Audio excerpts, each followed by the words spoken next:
midterms. You decide 2014. Welcome back in, everybody. I'm Ed Berliner along with J.D. Hayward. Thank you so much for joining us on You Decide 2014. Let's go ahead out and get some more analysis, if you will. Joining us now is our Newsmax chief political contributor, John Gizzi. He's live in Washington, D.C. And Newsday columnist and best-selling author Ellis Hennigan joins us now live from New York. Gentlemen, thank you so much for being here. Mr. Gizzi, let me go. By the way, I should know never to call you Mr. Gizzi. You told me that once before. I understand. Just John. John, tell us a little bit about what's happening in Kansas tonight.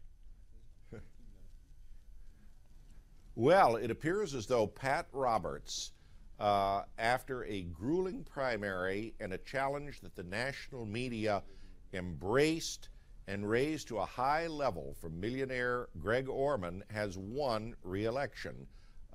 He won with about 54% of the vote against the independent Orman, who was helped by the fact that the Kansas Supreme Court let the Democrat in the race withdraw from the race. Now, there's a lot of reasons for this, chief among them being that Mr. Orman was playing games with the voters, and you don't do that. He said he would vote with the party that would help Kansas the most, when everyone knew he would vote with the Democrats to organize the Senate. And in the end, there was a pileup on him not seen since the last major independent candidate in Kansas, Dr. John Brinkley, the so-called goat gland doctor who ran for governor in 1932, and they both lost. Well, only you, Brother Gizzi, could take us back to the golden age of Alf Landon and sunflower supremacy in the GOP. But let me talk more about the here and now and the nuts and bolts of what you say will be a Roberts win. Dr. Milton Wolfe, President Obama's distant cousin, was the Tea Party challenger. In the closing days, Dr. Wolfe endorsed Pat Roberts. Did that help make the difference? Well, it certainly did. And remember, Sarah Palin, who campaigned for Dr. Wolfe, weighed in for Senator Roberts, as did the Tea Party Patriots and various other Tea Party groups in Kansas. Rand Paul campaigned for him, as did more moderate fixtures such as Governor Christie and, of course, Kansas's own Bob Dole, 91, and on one last mission to help his old comrade. Everybody came together fearing that Greg Orman, so-called maverick and independent, would be there and march in lockstep with Barack Obama. So a lot of people helped, and it shows when Republicans, in Kansas at least, are against the wire and come together, they win. All right, John, stand by. Newsday columnist, best-selling author Ellis Hennigan joins us now live from New York. Ellis, tell us what you're seeing this evening. I have nothing for you about 1932, I'm afraid. No insights to share on that.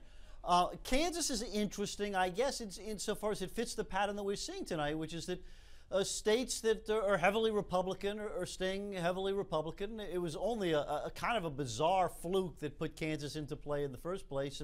And while Dems did have some hope there, in the end it trickled back to where you expect. Here's the reality, I think. In the states that were challenged, that were essentially purple states, and by that I mean New Hampshire, North Carolina, Colorado, Iowa, the states that really are genuinely in play out there, the Virginia governor's race, the governor's race down in Florida, you're really kind of seeing a split verdict, aren't you?